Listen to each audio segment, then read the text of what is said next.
안녕하십니까. 평택대학교 윤영미 교수입니다. 김정은 체제가 6개월이 지나고 있는 가운데 북한의 장거리 미사일 발사 실패, 국제적으로 지탄받고 있는 인권 문제, 그리고 해결의 실마리가 보이지 않는 경제 문제 등 다양한 문제와 위기가 존재하고 있는 상황인데요. 오늘 이 시간에는 과연 북한이 어디로 가고 있는지, 최근 북한의 실상은 어떤지 점검해보는 시간 갖도록 하겠습니다. 그럼 함께 해주실 분 두 분 소개해드리겠는데요. 먼저 북한전략센터 대표이시죠. 조선일보 강철한 기자 나와주셨습니다. 안녕하세요. 네, 안녕하십니까. 그리고 2005년 탈북한 세터민 유현주 씨 나와주셨습니다. 안녕하세요. 안녕하세요. 네, 그럼 오늘 대담에 앞서 잠시 오늘의 주제를 살펴보도록 하겠습니다. 화면으로 함께 보시죠. 북한 김정은 체제가 6개월이 넘어선 지금 북한은 어디로 가고 있는가? 돌파구 없는 경제난, 그 속에서 늘어가는 이탈 주민들, 그리고 국제적 이슈로 등장한 인권 문제까지 일각에서는 북한 정권의 위기론이 등장하고 있다. 하지만 북한 정권은 여전히 김정은 독재 체제 유지를 위해 수단과 방법을 가리지 않고 있는 상황이다. 오늘의 북한은 과연 무엇이 문제이며 북한의 실상은 어떠한지, 그리고 이러한 문제와 위기를 극복하기 위한 방안은 무엇인지 짚어봅니다. 네, 자 그럼 오늘 대담 본론으로 들어가 보도록 하겠습니다. 먼저 강 기자님, 김정은 체제, 즉 김정은이 권력을 승계받은 지 벌써 반년이 다 되어가고 있고요. 일각에서는 김정은 체제가 고착이 되고 있다 이런 얘기도 하면서 동시에 우려의 목소리도 함께 내고 있습니다. 김정은 체제, 자 이제 김정은이 안고 있는 북한의 경제적 또 정치적인 실상 어떻게 우리가 살펴볼 수 있을까요? 지금 그 김정일 사후 이제 한 반년째 지나고 있는데요. 가장 큰 문제는 이제 김정은이 권력을 이제 장악을 했느냐 그 문제거든요. 네. 근데 사실 겉으로 보기에는 이제 권력을 장악한 것처럼 보이는데 지금 이제 김정일이 갑작스러운 사망으로 인해서 그 이 장성택 당 행정부장 또 이제 김경희 지금 당 비서 그 외에 이제 많은 간부들이 생존한 상태거든요. 네. 그러니까 김정일이라는 절대 권력이 있을 때에는 복종을 했지만 그 중심이 사라졌기 때문에 김정은이 아직 뭐 중심에 서긴 했지만 그게 뭐 절대 복종으로 가는 것 같지는 않습니다. 네. 그러니까 약간 좀 권력이 약간 좀 분산되는 느낌이 들고요. 그 가운데 아마 장성택 당 행정부장이 상당히 지금 중앙에서 좀 권력을 휘두르는 것 같은 느낌이 듭니다. 그런데 지금 최근에 또 들려오는 소식 따르면 그 김경희, 김정은의 고모죠. 네. 그 김정일이 살아있을 때의 그 김경희의 지위가 거의 김정일하고 맞먹는 정도였거든요. 네. 그러니까 김정일 자신도 그 자기 동생에 대해서는 자기하고 똑같이 대하라는 이제 그런 말을 했거든요. 그래서 김정일이 죽은 이 마당에 지금 유일하게 큰 소리를 칠 수 있는 사람은 김경희밖에 없다는 거거든요. 그래서 이 김경희 씨가 약간 좀 전면에 나서면서 지금 북한의 대외 정책이나 또 내부 정책이 상당히 혼란스러운 상황인 것 같아요. 네, 지금 정치적으로는 좀 불안정해 보인다라고 말씀해 주셨는데 경제적 상황은 어떻게 보입니까? 그러니까 일단은 이제 당 대표자 회의 때 북한이 어떤 그 개혁 개방으로 갈 수 있는 좀 변화의 조짐을 볼 수 있을까 이제 그런 이제 기대를 가졌었는데요. 네. 지금 결과로 보게 되면 그 김씨 왕조 중심으로 그 인사대편이 다 끝났거든요. 네. 이건 뭐냐면 개혁 개방으로 가는 것이 아니라 그냥 김씨 왕조 중심으로 적당한 변화 정도 가겠다. 뭐 이런 표시인 것 같습니다. 네. 그러다 보니까 이 경제적인 문제를 풀 수 있는 그 기본적인 정책 틀이 이제 만들어지지 않은 것이죠. 네. 그러니까 경제가 나아질 리가 없는 겁니다. 네, 여전히 북한은 지금 뭐 큰 변화 없이 김정일 체제를 김정은이 그대로 유지하고 있다라고 볼 수 있겠습니다. 단지 권력은 좀 불안해 보이는 거죠. 그렇죠. 네, 지금 어떻습니까? 북한의 민심은 어떤 상황으로 지금 진행이 되고 있는 거예요? 네, 확실하게 북한의 그 민심이 떠났다고 하는 것은 2009년도 화폐개혁 실패를 예를 들 수가 있습니다. 네. 그때 당시 돈을 뭐 나라에서 식량 배급을 주면 좋고 안 줘도 먹고 살만하다고 소리치는 사람들이 많았습니다. 하지만 그렇게 먹고 살던 사람들이 돈을 다 빼앗다시피 한 것이 또 북한의 화폐개혁 아니겠습니까? 네. 그러다 보니까 압이 규환이 되었고 그때 그 민심이 확실하게 떠났고 그래 이렇게 살아서 뭐라냐 이럴 바엔 전쟁이나 콱 일어났으면 좋겠다. 이런 생각이 들 만큼 북한 사람들이 정말 악밖에 안 남았다. 이런 얘기가 나올 만큼 민심이 떠났다는 것을 알 수가 있고 네. 최근에 그 김정은이 등장하면서 TV를 통해서 북한 주민들이 우리는 끝까지 이 김정일 동지를 이렇게 영원히 마음속으로 모시고 또 김정은 동지를 끝까지 충성으로 받들어 모시겠다. 이렇게 외치고는 있지만 네. 마음속으로는 개혁 개방을 99%가 개혁 개방을 원한다고 하더라고요. 그래서 북한의 김정은이 아닌 그 어떤 사람이 영도자가 된다고 해도 북한 사람들은 관심 밖이라는 것입니다. 네, 역시 북한의 경제난이 얼마나 심각한지 잘 알 수 있는 대목인데요. 지금 북한 주민들은 개혁 개방을 기대하고 있다라고 말씀해 주셨듯이 북한이 그 나름대로 즉 북한 주민들은 체제 변화를 지금 기대하고 있는 것 같습니다. 그러나 북한의 또 실상 그렇지 않은 게 사실인데요. 북한의 최대 관심사 무엇으로 보고 계세요? 지금 북한 정권이 가장 이제 관심을 가지는 것은 그러니까 이 김씨 왕조가 과연 유지될 수 있을까? 그러니까 체제 유지를 위해서 무엇이든지 할 수밖에 없는 그런 게 관심이죠. 네. 그러다 보니까 개혁 개방은 오래전부터 하고 싶은 마음은 있었다고 봅니다. 다만 이제 개혁 개방함으로 인해서 체제가 붕괴되기 때문에 할 수가 없는 것이죠. 네. 그래서 개혁 개방하지 않고 어떻게 살아보려고 여러 가지 꼼수는 부리고 있어요.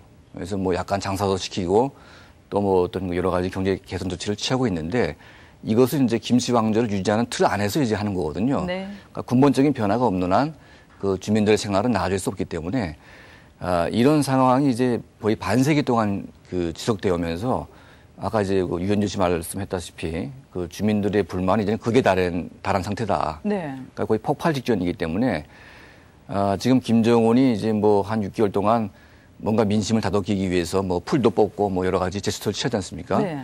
하지만 이제 인민들의 마음은 그런 쇼 말고 당장 이제 뭔가 내놓으라 이런 거거든요. 근데 그걸 내놓지 못할 경우에는 이제 파괴적인 변화가 올 수밖에 없다. 저는 그렇게 보고 있습니다. 네. 예. 지금 또 보도에 의하면 북한 내부에 한류 열풍이 거세지고 있다. 이런 얘기도 많이 하지 않습니까? 네. 그리고 특별히 우리 유현주 씨는 북한에 계실 때 그 예술 선전대로 활동하신 걸로 알고 있는데요. 북한에서의 실질적으로 한류에 대한 관심 어느 정도라고 보고 계세요?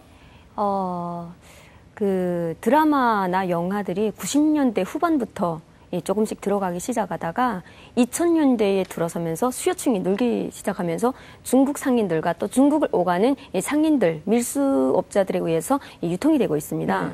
그래서 저도 한국에 오게 된 계기가 한국 드라마를 보다가 어려서부터 남조선은 헐벗고 굶주리는 썩고 병든 자본주의 사회 이렇게 배웠었습니다. 네. 정말 그런 줄 알았는데 그 화면 속에 펼쳐진 나만의 모습은 제가 알고 있던 거란 거는 너무나도 다른 겁니다. 밤거리 하나만 봐도 삐까뻔쩍하고 네. 너무나도 자유로운 모습을 보면서 쉽게 대한민국에 대한 동경을 하게 되더라고요. 네. 와, 저 나라는 저렇게 자유롭게 정말 물질적으로 풍만한 사회에서 살고 있구나.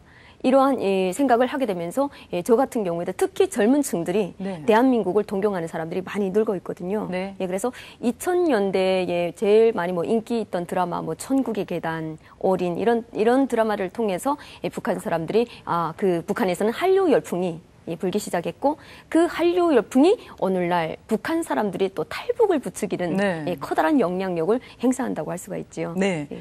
또 북한 주민들을 생각하면은 빠뜨릴 수 없는 것이 북한의 인권 상황 아니겠습니까? 예. 또 북한의 인권 문제를 우리가 얘기할 때는 또 요독 소용소 얘기를 또 자주 하고 이게 주요 쟁점이 되기도 하는데요. 예. 최근에 국제사회에서 그리고 또 우리나라에서도 유독 수용소에 대해서 많은 거론이 있었고 예. 좀 이렇게 변화를 기대하고 있는데요. 예. 실질적으로 어떻습니까? 국제사회의 압력이라든가 이런 움직임들이 유독 수용소를 좀 변화시키고 있다고 보시는지요? 예. 김정일을 반대하거나 말 한마디 잘못함으로 인해서 그 수용소에서 맞아 죽을 수 있는 이제 그런 처지가 되기 때문에 이 북한의 수용소라는 것은 이제 북한의 극단적인 어떤 포갑 체제를 유지하는 가장 강력한 수단의 하나가 되겠죠. 그러니까 이제 북한의 변화는 이제 수용소가 해체되냐 마냐 그걸로 볼 수가 있습니다. 네. 그러니까 수용소가 없어진다는 것은 북한의 포갑 시스템이 완화된다는 것을 의미하기 때문에 지금 겉에서는 북한이 아무리 변화의 쇼를 한다고 해도 그 수용소가 존재하는 한 변화는 없다고 볼 수 있는데요. 네. 근데 아직까지 지금 북한의 어떤 그 수용소 변화는 없는 것 같습니다. 다만 이제 좀 변화가 있다는 것은 김정일 생전 때처럼 마구잡이로 사람을 잡아 죽이는 것은 약간 좀 자제되고 있다. 그런 네. 느낌은 좀 듭니다. 하지만 아직까지 이제 그 수용소가 뭐 해체되거나 또 변화된다는 느낌은 아직 받지 못하고 있습니다. 네. 지금 강 기자님께서 요도 수용소 얘기도 해주셨지만 또 예. 최근에 큰 문제가 되는 것이 탈북자 강제 송환 문제 아니겠습니까? 예. 이게 이제 국제적인 이슈가 되어가고 있는데 아직 해결의 기미는 보이지 않고 있습니다. 예. 이거와 관련해서 이게 이제 어떤 문제인지 좀 더 설명해 주시고요. 예. 어떻게 하면 이 문제를 풀 수 있을지 해결 예. 방안에 대해서도 한 말씀 부탁드리겠습니다. 예. 그 탈북자 문제는 이제 단순히 뭐 북한진 몇 명이 뭐 도망친다 이런 문제는 아니고요. 이건 이제 북한의 민주화 또 북한 체제 변화와 아주 밀접한 관계에 있는 그런 문제거든요. 왜냐하면 네. 북한 내부에서는 그 어떤 반항도 불가능합니다. 왜냐하면 반항하는 순간 다 그냥 사형시키고 가족은 다 수용소 가기 때문에 반항할 수가 없죠. 그러니까 북한 주민들이 반항할 수 있는 유일한 수단은 탈북입니다. 그런데 중국 정부가 지금 탈북자들을 잡아서 북한으로 보내고 있지 않습니까? 네. 그러니까 보내는 것 때문에 북한 체제가 붕괴가 안 되는 거거든요. 만약 이제 북한 사람들이 탈북을 할 수 있고 중국에 가도 내 생명이 문제가 없다고 하게 되면 많은 분들이 민주화운동을 하게 되고요. 예. 실패하더라도 중국으로 도망가면 되니까요. 그런데 이걸 막고 있기 때문에 북한이 변화가 없는 겁니다. 그래서 이 국제사회가 탈북자 문제로 관심을 가지고 집중해야 되는데 중국 정부가 계속 송환을 하고 있습니다. 네. 그런데 문제가 뭐냐면요. 탈북자 중에 거의 한 7, 80%가 여성입니다. 왜냐하면 북한은 이제 우리 아시다시피 그 여성들의 인권이라는 것은 거의 존재하지가 않아요. 네. 그리고 이제 그 북한 어떤 가정집에서 그 생활비를 본다든지 이 가정을 유지하는 모든 그 역할은 여성에게 다 씌워져 있습니다. 그러니까 엄마가 움직이지 않으면 가족이 다 굶어 죽을 수밖에 없어요. 네. 그러니까 그 엄마들의 그 눈물이라는 건 정말 이게 상상을 초월하죠. 근데 그런 사람들이 이제 그 아이들이 굶으니까 또 탈북을 해서 또 쌀 좀 얻어오려고 중국으로 가게 되면 또 인신매매 당해서 또 막 팔려다니고. 네. 아주 뭐 21세기 그런 참상이 있을 수가 없죠.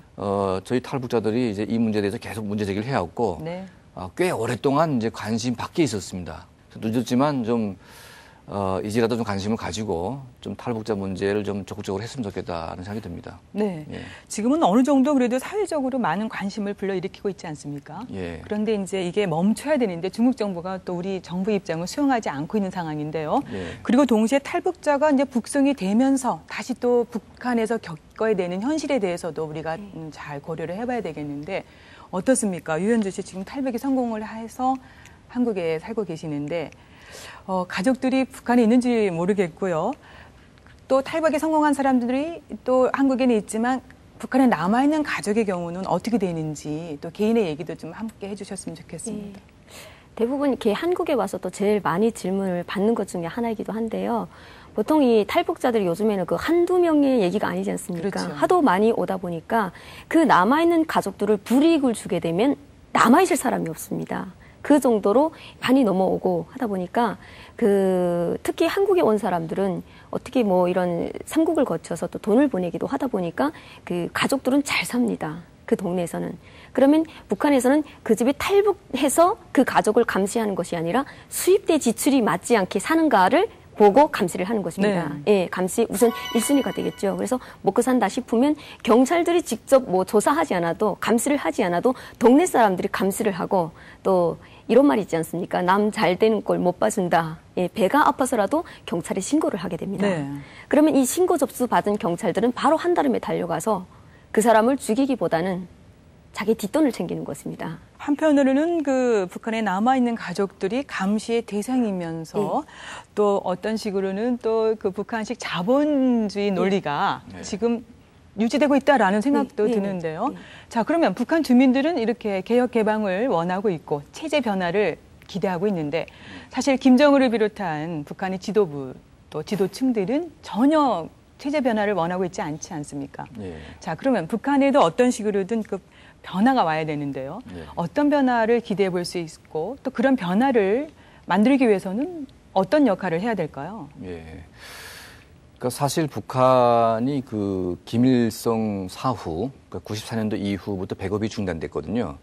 그러니까 배급을 안 준다는 것은 이제 사회주의를 포기하는 겁니다. 네. 그러니까 모든 주민들이 먹고 사는 문제를 국가가 다 책임지고 공급을 하는 거거든요. 근데 그걸 안 하게 되면 그 다른 방식으로 상존할 수밖에 없거든요. 그러니까 이게 시장 경제입니다. 그런데 시장화가 너무 빨리 되다 보니까 북한 정부가 이거를 막을 수가 없게 된 겁니다. 네. 그러니까 시장을 막으면서 배급도 안 주고, 그러니까 인민들은 죽으라는 얘기죠. 근데 2002년도에 북한이 그 경제 개선 조치라는 것을 취하면서 그 시장 가격을 인정해주는 그런 조치를 이제 하게 되거든요. 네. 그래서 약간 인정을 하죠. 하지만 지속적으로 시장을 탄압합니다. 좀 풀어줬다가 또 조이고 뭐 이런 식으로 하다가 2009년도에 이제 화폐 개혁을 통해서 완전히 말아먹은 거거든요. 그래서 이제 북한 주민들이 더 이상 참을 수가 없다. 네. 지금 당장 과거에는 이제 시장을 통제해도 최상류층은 먹고 사는데 문제가 없습니다. 네. 근데 이제는 최상류층까지도 먹고 사는 데가 문제가 생기기 시작했거든요. 그러다 보니까 불가피한 개혁 개방을 할 수밖에 없어요. 그러니까 일정 부분. 네. 근데 이 약간의 개방이 그 시장이 확대된 것처럼 북한 전체를 열어놓을 수 있는 그런 길을 갈 수밖에 없다. 네. 예, 그러니까 이거는 저는 강제적인 개혁 개방이라고 저는 보는데요. 그러니까 이걸 위해서는 당분간 국제적인 지원은 끊어야 된다. 예, 자꾸 지원해주면 개방이 지연되거든요. 네. 그러니까 자기들이 어려워야 이제 문을 여는 거거든요.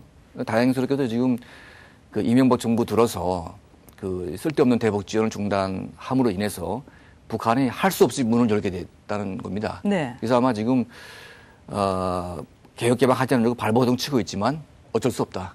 예, 그래서 저는 단계적으로 문을 열 수밖에 없다고 저는 보고 있습니다. 네. 예, 예. 북한에 대한 올바른 이해 그리고 인식이 그 어느 때보다 중요한 시점이 아닐까 싶습니다. 그렇습니다. 예. 네, 지금까지 최근에 북한의 실상을 구체적으로 살펴봤습니다. 이 시간을 통해서요, 북한을 좀 더 자세히 알고 또 올바르게 인식하는 그런 시간이 되었으면 합니다. 네, 오늘 대담 함께해 주신 두 분 감사합니다. 강철영 기자님 그리고 유현주 씨 수고 많으셨습니다. 고맙습니다. 맞습니다. 세계 어디에서 찾아보기 힘든 3대 세습을 감행한 나라가 바로 북한입니다. 북한은 지금 인권유린과 자유의 억압, 그리고 최악의 경제난으로 그 어느 때보다 힘든 상황에 직면해 있습니다. 북한이 위기를 벗어날 수 있는 유일한 방법은 바로 변화입니다. 개혁과 개방으로 변화되는 북한을 기대해 보면서 오늘 이 시간 마무리하겠습니다. 시청해 주신 여러분 고맙습니다.